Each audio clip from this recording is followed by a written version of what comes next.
अस्सलाम वालेकुम व्यूअर्स।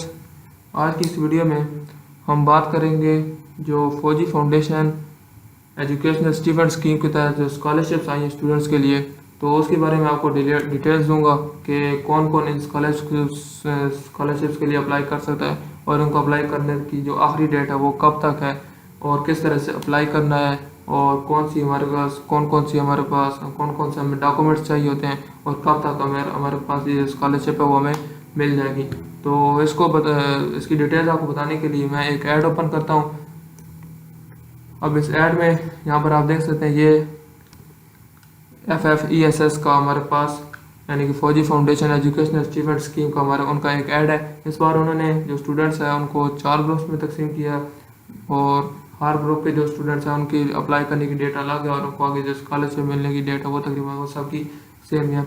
अब वो लड़के के जिन्होंने वो स्टूडेंट्स के जिन्होंने अपनी जो मैट्रिक है वो साल 2021 में वो कंप्लीट किया है, तो उनके अप्लाई करने के लिए उनको जो ग्रुप 1 में वो लड़के शामिल है कि जिन्होंने अपनी जो मैट्रिक है वो उन्होंने साल 2021 में कंप्लीट किया है। वो लोग यकम नवंबर 2021 से 31 मई 2022 तक अप्लाई कर सकते हैं और जुलाई अगस्त सितंबर 2022 में उनको स्कॉलरशिप मिल जाएगी। इसी तरह ग्रुप 2 में वो तमाम स्टूडेंट शामिल हैं कि जिन्होंने अपनी जो FSC है जिन्होंने FSC अपनी साल 2021 में कंप्लीट की है और उनकी भी अप्लाई करने की डेट भी वही है जो मैट्रिक वालों के लिए है और आगे जो उनको स्कॉलरशिप मिलेगी वो भी ये मंथ्स भी सेम है। ग्रुप 3 में हमारे पास कैडेट कॉलेज के जो लड़के हैं अब प्री मैट्रिक क्लासेस में यानी कि जिन्होंने मैट्रिक क्लासेस शुरू की हैं, तो उनके लिए जो डेट है वो 1 जनवरी 2022 से लेकर 30 जून 2022 यानी कि साल 2022 में जिन्होंने मैट्रिक क्लासेस लेनी शुरू की हैं। क्योंकि कैडेट कॉलेज में हमारे पास आपको पता है कि अमूमन उनमें पहले ही क्लासेस शुरू हो जाती हैं, जो नॉर्मल रूटीन होती है उससे पहले ही क्लासेस शुरू हो जाती हैं। इसी तरह जो ग्रुप 4 है उसमें क्लास अव्वल से 10वीं तक के लिए, लेकिन उनमें कुछ जो स्पेशल स्टूडेंट्स हैं उनके लिए है ये वाली जो ग्रुप 4 में जो स्पेशल स्टूडेंट्स हैं सिर्फ उनके लिए ये वाला ग्रुप बनाया गया है। इसमें सिर्फ कुछ स्पेशल स्टूडेंट्स को ही स्कॉलरशिप मिलेगी। तो अब इसमें ग्रुप में ऊपर हम जाते हैं तो यहाँ पर उन्होंने आगे बताया कि अब हमारे पास जो उनको जो स्कॉलरशिप मिलेगी वो किस बेस पे मिलेगी, यानी कि अब क्लास 1 से क्लास अव्वल से लेकर क्लास 10 तक के जो जितने भी स्टूडेंट्स हैं उनमें अब वो सिर्फ उनको मिलेगी, यानी कि जो शहदा के चिल्ड्रन शहदा या कोई मरहूम है यानी कि कोई अगर फौत हो गया है या कोई अगर जिस्मानी तौर पर माजूर है तो उनको मिलेगी। अब उसके बाद जो FSC आगे मैट्रिक FSC और ग्रेजुएशन लेवल है तो उन पे जो आर्मी से रिटायर्ड है आर्म फोर्सेस से आर्म फोर्सेस यानी कि एयरफोर्स नेवी जो इसके अलावा हमारे पास कुछ और मिलिट्री क्रॉप्स हैं ये सारे उसमें शामिल हैं और सिर्फ और रिटायर्ड व्यूअर्स ये इस रिटायर्ड होने के साथ साथ ये सूरत भी है कि उन्होंने कम से कम आर्मी को 10 साल के लिए उन्होंने सर्व किया हो तभी उन्हें ये स्कॉलरशिप ये जो स्टीफंड है वो उनको मिलेगा।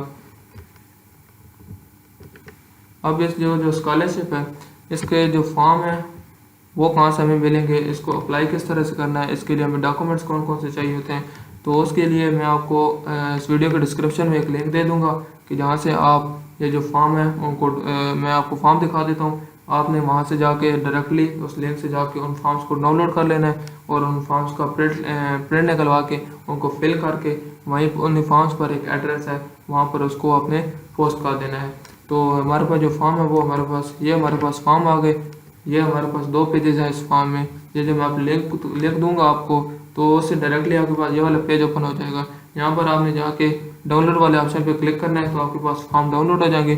फिर आपने किसी भी मीडिया सेंटर की शॉप पे जाके आपने उसका प्रिंट निकलवा लेना है। अब इसको फिल करने का ये तरीका क्या है कि अगर तो आप मैट्रिक और FSC या उससे नीचे वाले क्लासेस के स्टूडेंट हैं तो उसके लिए सबसे पहले आपने ये शुरू में ये जो पहला जो है ये बॉक्स इसको आपने छोड़ देना है अगर आप मैट्रिक FSC या उससे जो कम क्लासेस के स्टूडेंट है तो उसमें। अब यहाँ पे पहले नंबर पे ये आपने खाली छोड़ देना है। अगर आपने पहले वजीफा लिया है तो उसका एक नंबर होगा, एक उसकी आइडेंटिटी होती है वो आपने यहाँ पे दर्ज करनी है। अगर आप पहली बार ले रहे हैं तो उसको खाली छोड़ देना है। यहाँ पर आपने अपना नाम लिखना है, यहाँ पर आपने ID कार्ड नंबर या बेफॉर्म नंबर आ जाएगा और यहाँ पे आपने अपनी बे फॉर्म, अगर आपकी आईडी कार्ड है तो उसकी तारीखें कि किस तारीख को वो बना है और कब वो एक्सपायर हो रहा है, तो वो आपने डेट्स यहाँ पे लिखनी है। अगर आपके पास बे फॉर्म है तो आपने इसको खाली छोड़ देना है। फिर आगे ये आपने इसको रिलेशन देखना है। फिर आगे था अपनी बर्थ डेट लिखनी है। अगर आपकी कोई मजदूरी है उसके बारे में अपना रिहायशी जिला जमात, यानी कि अब आप मौजूदा जो आप तालीम हासिल कर रहे हैं, यानी कि अगर आपने मैट्रिक की है तो एफ कर रहे हैं तो आप आपने अपनी अपनी क्लास लिखनी है। और अगर आप ग्रेजुएशन करें तो आपने साथ में यहाँ पे सेमेस्टर भी लिखना होगा। उसके बाद यहाँ पे जो 10वें नंबर पे हमारे पास आपने जो आपका मैट्रिक है 2021 का जो भी रिजल्ट आया उसके बारे में आपने यहाँ पे बताना है। अगर सिर्फ मैट्रिक तक आया तो उसको नीचे वाला एफ वाले को खाली छोड़ देना है। फिर आपने उसके बाद अपने पेरेंट्स के बारे में बताना है कि आपके वालिद का नाम क्या, वालिद या वालिदा का, यानी कि जो आर्मी से रिटायर्ड हैं, उनका सर्विस नंबर, उनका रैंक, उनका ID card number, ID card की इशूएंस डेट और एक्सपायरी डेट। फिर आगे ये जितनी भी डिटेल्स हैं ये आपके वालिद साहब यानी कि जो आपके पेरेंट्स में जो भी आर्मी से रिटायर हैं उनमें से किसी के पास ये सारी डिटेल्स आपको उनसे मिल जाएंगी। तो हमने ये यहाँ से सारी डिटेल्स को फिल करना है। फिर आ जाते हैं सेक्शन 2 में।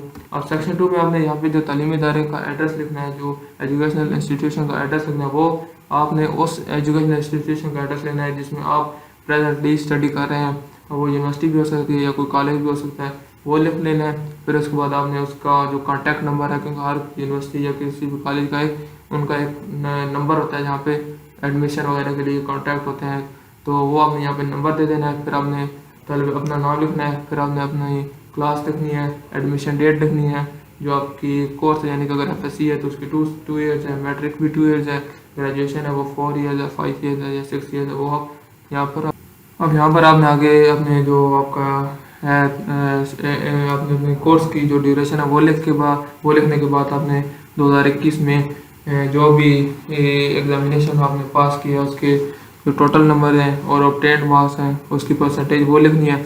अब ये जो तीसरे नंबर पे ये जो पॉइंट है ये एक अहम पॉइंट है कि जो भी आप अपना जिसमें आप करंटली आप स्टडी कर रहे हैं तो वो वाला जो एजुकेशनल इंस्टीट्यूशन है वो HEC यानी कि हायर एजुकेशन कमीशन से वेरीफाइड होना चाहिए। और पाकिस्तान में हमारे पास काफ़ी सारे जो इंस्टीट्यूशन हैं वो HEC से वेरीफाइड नहीं है। तो अगर आपका जो करंट इंस्टीट्यूशन वो HEC से वेरीफाइड नहीं है तो आप इस स्कॉलरशिप के लिए अप्लाई नहीं कर सकते। उसके बाद ये चौथे नंबर पर आपको जो पॉइंट है कि अगर क्या आप उस इंस्टीट्यूशन से कोई स्कॉलरशिप ले रहे हैं कि नहीं, आपने इसका जवाब हाँ या ना में देना है। फिर अगर आप ले रहे हैं तो वो कितने अरसे के लिए ले रहे हैं उसकी आपने यहाँ पे नीचे वजाहत करनी है। फिर उसके बाद जो एजुकेशनल इंस्टीट्यूशन है उसके जो प्रिंसिपल है या जो वाइस चांसलर है तो उसके आपने सिग्नेचर भी लेने हैं, उसकी स्टैम्प भी लेनी है और उनका स्टाफ उसका नाम, ये तीनों चीज़ें आपने यहाँ पर लेनी है। यहाँ पे आपने जगह एरिया का नाम लिख लेना है, डेट लिख देनी है, जिस डेट को आपने ये वाला फॉर्म का ये जो सेक्शन है ये आपने फिल करवाया। फिर आपके पास यहाँ पे नीचे सेक्शन 3 आ जाता है,